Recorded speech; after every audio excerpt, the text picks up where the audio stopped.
Good evening and welcome to Spring Global on Western Spring Television. Now the headlines. Inspector General of Police Usman Baba promotes 6 senior officers in Katsina State. Junior doctors have officially begun a full-day strike in England. South Korea says information and leaked classified U.S. documents on its internal discussion altered. My name is Damilola Raphael. We begin in Nigeria as the Inspector General of Police Usman Baba Alkali has promoted 6 senior police officers serving in Katsina State. The state spokesman of the police command, Gambo Isa, was among those recently promoted to various ranks. Mr. Isa, along with 3 other police officers, were promoted from the rank of Superintendent of Police, SP, to the rank of Chief Superintendent of Police, CSP, while other 2 senior officers were promoted to the ranks of Deputy Commissioner of Police, DCP, and Assistant Commissioner of Police, ACP, respectively. The decoration ceremony was held at the Police Officers' Mess in Katsina today and had in attendance various heads of security agencies in the state. Here in Osun, a coalition of civil societies under the umbrella of the Osun Mastermind has advised Osun State Governor Ademola Adeleke to be cautious in his newly found romance with a former governor of the state and incumbent Minister of Interior Rauf Aregbesola. They urged the governor to desist from taking up some of the policies embarked on by Ogbeni Aregbesola's administration, which the group noted is capable of running the state into insolvency.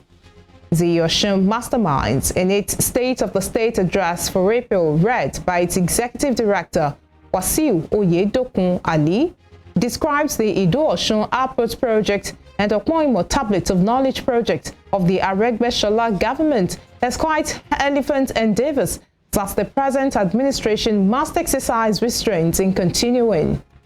The group also appealed to Governor Adeleke to sustain the employment of the 1,500 teachers undertaken by the immediate past administration of Adegboyega Oyetola, noting that government schools are in dire need of more manpower. The Osun Mastermind, however, commended the positive steps being taken by the Adeleke administration in moving the state forward and cater to the welfare of her people. The group's leaders, including Wole Oladapo and Ayo Ologun, pointed to the free healthcare drive of the state government, road construction in the 9 federal constituencies of the state, and decision to domesticate the startup parks in the state.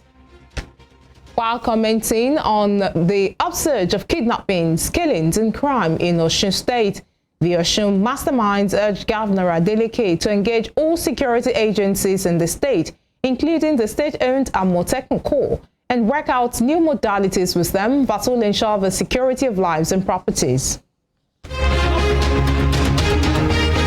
To return appointment to schools leaves us worried that he may be getting tempted to go into the path of profligacy that characterized many policies of the Aregbesola's administration. If we were already not suspecting that the governor was being tempted or pushed to take some really wrong steps, the governor's speech when he visited Ogbeni Aregbesola in his Abuja office got us very worried. Governor Adeleke was quoted as saying, assuring the former governor that he will ensure completion of the Ido-Osun airport. We must state that the unprecedented waste of our state resources that went to the idea of constructing an airport in Ido-Osun is one that several successful governments must be worried about and possibly probe. A simple Google search will reveal how officials of the Aregbesola government admitted that state funds running into billions were spent on constructing the airport.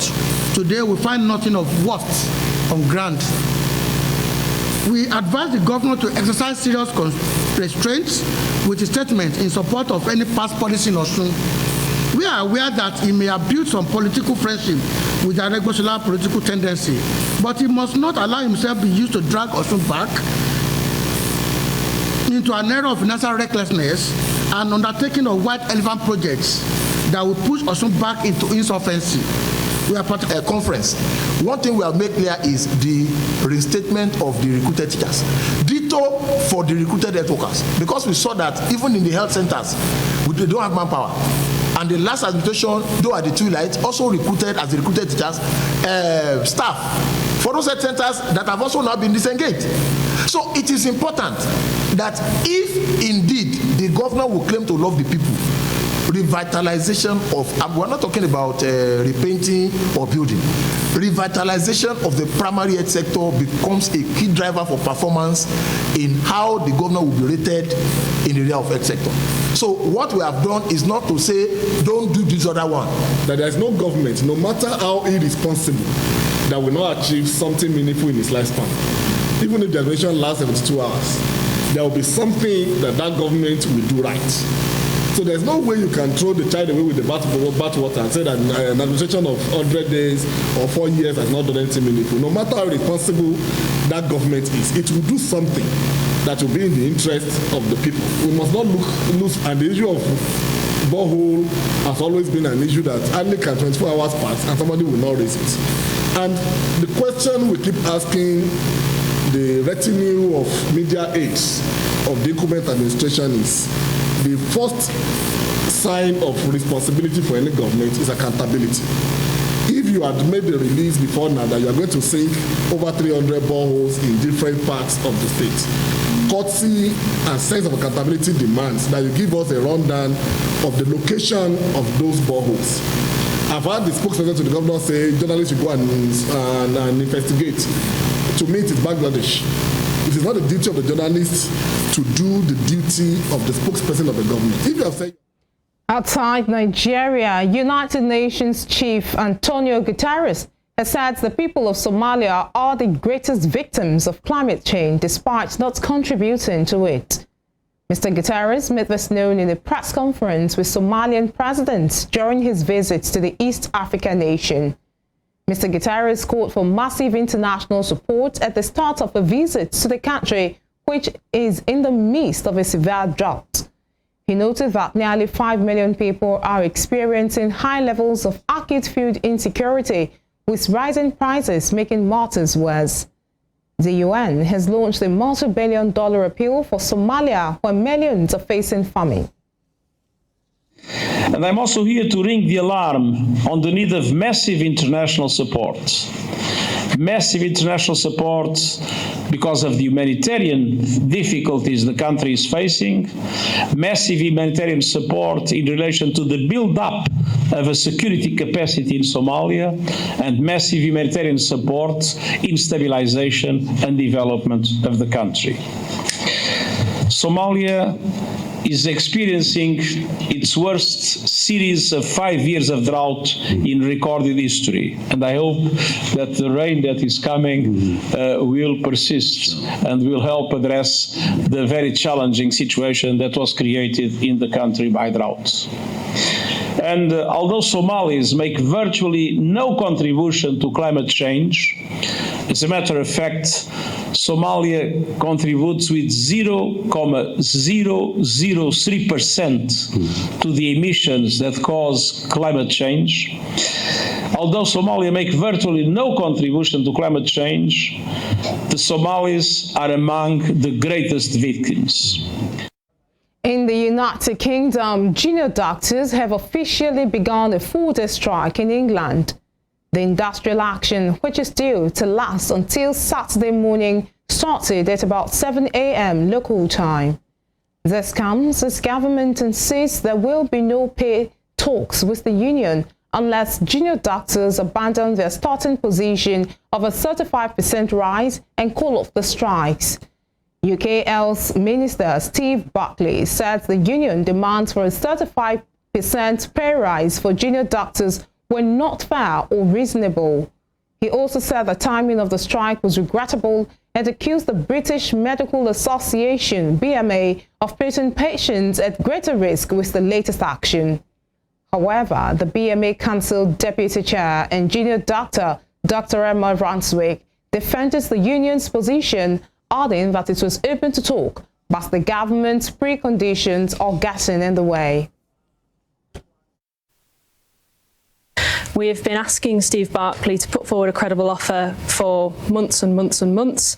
We even offered last week to suspend action, even at short notice, if the Health Secretary was willing to put a credible offer on the table, and he has declined to do so. We've had no offer whatsoever. We're not included in the wider NHS offer. We've had absolutely nothing but more and more preconditions. At the last set of industrial action, we maintained safe care, urgent, critical, maternity care, all maintained. We had regular meetings with NHS England. I'm fairly confident that safety can be maintained through strike action by junior doctors, but it does cause disruption. It's not something any of us want. What we want is pay restoration so that we can reverse our workforce crisis and get back to giving patients the care that they really deserve. We've been asking since last August for a reversal of the real terms pay cuts that we've suffered since 2008. So we've lost 26.1% since 2008. If you take £25 away from 100, that's £75. To get £25 back, that's a third of £25. So we're only asking for a reversal of pay cuts. The boss of one of UK's largest business groups has been fired over complaints about his behaviour at work. Tony Duncan will leave the Confederation of British Industry, CBI, following an investigation over his conduct towards a female employee. The group made this known, stating that 3 other CBI employees have also been suspended pending further investigation into a number of ongoing allegations. The group said it was liaising with the police and would cooperate fully with any police investigations. Mr. Duncan, who became Director General of the business group in November 2020, had previously apologized for any offense or anxiety he had caused, saying it was completely unintentional. The findings of the investigation into him for now remain unpublished. Staying with the UK, US President Joe Biden intends to emphasize his country's commitment to preserving peace in Northern Ireland when he visits Belfast this evening. He will arrive at the city to mark the 25th anniversary of the signing of the Good Friday Peace Agreement. The 1998 deal brought an end to the decades-long violent conflict in Northern Ireland, known as the Troubles, in which thousands of people were killed. Ahead of his arrival, Mr. Biden said he looks forward to marking the anniversary in Belfast, underscoring U.S. commitment to preserving peace and prosperity. His visit to Belfast will be the first leg of a full-day stay in Ireland, during which he is expected to meet the UK Prime Minister Rishi Sunak. To the Russia-Ukraine war, United Nations body has confirmed that nearly 8,500 civilians have been killed in Russia's invasion of Ukraine, with the number likely much higher. The Office of the UN High Commissioner for Human Rights, OHCHR, said it had recorded 8,490 people killed and 14,244 injured. Between the launch of the invasion on February 24, 2022 and April 9, 2023, the body in the statement described its figures as the tip of the iceberg due to its limited access to battle zones, noting that it expects the actual figures to be higher. It's disclosed most of the deaths so far recorded were in territories controlled by the Ukrainian government, including 3,927 people in the Donetsk and Luhansk regions. In the Middle East, thousands of Israelis, led by at least 7 cabinet ministers, marched to Eviatar, an illegal settlement outpost in the northern Israeli-occupied West Bank that was evacuated by the previous Israeli government in 2021. Yesterday's march, which was led by hardline ultra-nationalist Jewish settlers, was seen by some as an indication that Israel's far-right government was determined to accelerate settlement building on occupied lands despite international opposition. Finance Minister Bezalel Smotrich and National Security Minister Itamar Ben-Gvir, both settlers in the occupied West Bank, and at least 20 members of the Knesset took part in the march. Thousands of Israeli police and army forces were reportedly deployed to secure the march, adding that adding to an already combustible atmosphere that has accompanied the overlap of major Jewish and Muslim holidays. You are watching Spring Global on Western Spring Television. We will be right back after this break.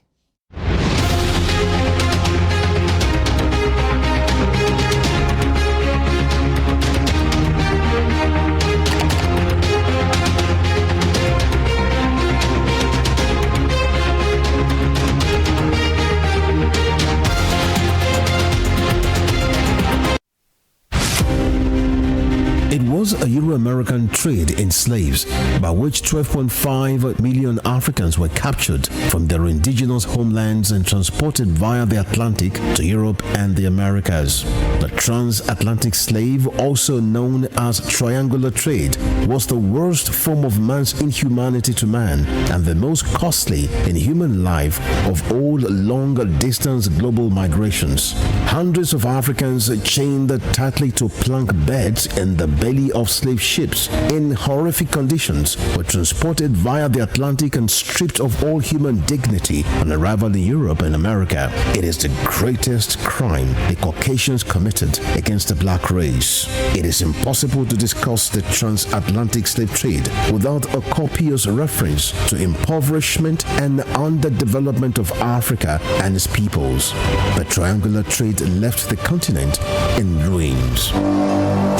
Western Spring Television identifies transatlantic slave trade as a watershed event in history.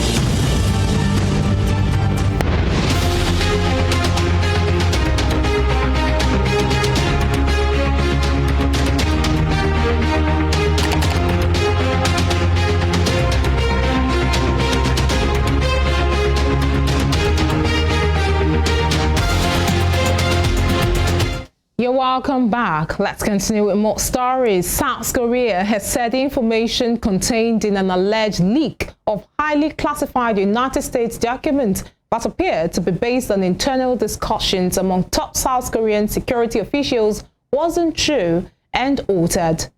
Official correspondence has circulated online in recent days that offers a months-old snapshot of the war in Ukraine, sparking a diplomatic row between the U.S. and some allies. One of the documents, which does not contain a date, gave details of alleged internal discussions among top aides to South Korean President Yoon Suk-yeol and suggested Washington applied pressure on Seoul to help supply artillery shells to the U.S. to be sent to Ukraine. But the president's office in a statement said claims that Seoul was monitored are utterly false, and any attempt to shake its alliance with the U.S. is an act compromising national interest. Earlier in the day, U.S. Secretary of Defense Lloyd Austin held phone talks with his South Korean counterpart in which both sides agreed much of the document had been fabricated. Meanwhile, in the U.S., police says 5 people were killed when an employee opened fire at a bank in Louisville, Kentucky, and live streams the attack on Instagram. The shooting took place at the Old National Bank in the city center about 8:30 local time, with police responding within 3 minutes and fatally shooting the attacker in a gunfire exchange. This is the latest in a mass shooting that has rocked America since the turn of the year, with several cases reported in Tennessee, California, amongst others. At least 5 people have been killed in a mass shooting at a bank in downtown Louisville, Kentucky, in what the mayor described as an evil act of targeted violence. Craig Greenberg vowed that the city would come together to prevent horrific acts of gun violence from continuing. Our community will continue to come together. We will find ways to love and support one another and the families and friends who have been directly impacted by these acts of gun violence, and we will come together as a community to work to prevent these horrific acts of gun violence from continuing here and around the state. The Louisville Metro Police Department, LMPD, identified the shooter on Monday as Connor Sturgeon, a 23-year-old employee of the Old National Bank, where the incident took place. Sturgeon killed 5 colleagues and wounded 9 other people, including 2 police officers, as he live-streamed his attack on his workplace. Police said he was killed after exchanging fire with law enforcement officers. The gunman was fatally shot at the scene, Louisville police said. It was unclear whether he was slain by police or took his own life. 3 minutes of being dispatched, officers arrived on scene and encountered the suspect almost immediately, still firing gunshots. Officers exchanged gunshots with that suspect, and ultimately that suspect did die at the scene. We are trying to confirm if that suspect died of a self-inflicted gunshot wound or was killed by officers at this time. Sturgeon was an intern at the bank for 3 summers from 2018 to 2020 before becoming a full-time employee in 2022 as a portfolio banker, according to his LinkedIn profile page. Kentucky Governor Andy Beshear described the incident as awful during a news briefing. Holding back tears, Beshear urged compassion for survivors. He later revealed that some of his closest friends were victims of the shooting. Kentucky State Police have requested in the Louisville Office of Safe and Healthy Neighborhoods in this response. This is awful. I have a very close friend that didn't make it today. And I have another close friend who didn't either, and one who's at the hospital that I hope is going to make it through. So when we talk about praying, I hope people will. For those that we are hoping can make it through the surgeries that they're going through, and then we've got to do what we have done these last 3 years after everything. We've got to wrap our arms around these families. A police officer was among the 9 wounded. A 26-year-old recent police academy graduate was struck in the head and remained in critical condition after brain surgery on Monday, police said. The dead were identified as Joshua Barrick, 40, Deanna Eckert, 57, Thomas Elliott, 63, Juliana Farmer, 45, and James Stewart, 64. With heartfelt condolences, prayers to the family of those who lost their life today. President Joe Biden responded to news of the shooting by reiterating his wish that Congress pass legislation requiring safe storage of firearms, background checks for all gun sales, and elimination of gun manufacturers' immunity from liability. Mass shootings have become commonplace in the United States, which has experienced 146 so far in 2023, the most at this point. In other news, United States Treasury Secretary Janet Yellen will push this week for urgent resolution of requests by Zambia and Ghana for restructuring of their sovereign debts. U.S. Treasury Undersecretary Jay Shanbugh stated this, adding that Ms. Yellen will also push for concrete steps to speed up the overall debt relief process and make it more predictable. Ms. Yellen is slated to meet counterparts from around the world during this week's meetings of the World Bank and International Monetary Fund, IMF. Mr. Shanbugh further disclosed that during the meeting, the Treasury Secretary will push to conclude a debt treatment for Sri Lanka. Sri Lanka, Zambia, and Ghana have already defaulted on their overseas debt and are working towards debt reworks with creditors. But we also have important work to do to make sure we're supporting Ukraine. So it's really important that the IMF just on March 31st approved a new program for Ukraine for about $16 billion over the next 4 years. And that'll really be helpful to underpin the economy and have important reforms attached to it. And so that's another really important thing that we'll be working on. And lastly, and not lastly in the sense of importance, but just last on my list, we'll talk a lot about debt. So there are a number of countries struggling with debt distress. There is an approach that we've been trying to use, the common framework, the G20 blessed, to try to help low-income countries in debt distress. It's not working fast enough, and we have a lot of work to do this week to try to get that process working better. We're talking sports now. Pep Guardiola says he understands the relentless questioning of his failure to win the Champions League for Manchester City. Since taking over prior to the start of the 2016-2017 season, Guardiola has had 6 attempts at winning the competition. The closest he came was in 2021 when City lost in the final against Chelsea who was then managed by the new Bayern boss Thomas Tuchel. Guardiola, speaking ahead of his side's quarter-final first leg clash with Bayern Munich, revealed it is a dream to land the famous trophy. Guardiola, a two-time Champions League winner with Barcelona, also defended the choice of his formation in the 2021 final against Chelsea. When we're doing the same, we could have won in both games. Raheem missed a shot in the 6-yard box, and he alone defeat.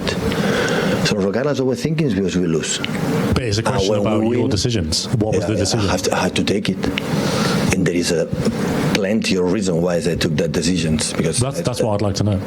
I think that's why people are interested. I think I answered in that time. So yeah, but I lose. So because the same doing even in many things, like I'm overthinking and winning, I'm a genius. Maybe the decision was wrong. In that moment during the game, maybe in good things came for our side, and after we take a decision that was exceptional, and many things happen. Organizers of the 2023 FIFA Women's World Cup, which starts in 100 days, say they are on course to sell a record 1.5 million tickets. Around 650,000 have been sold for the event, which starts on 20 July and the final on 20 August in Australia and New Zealand.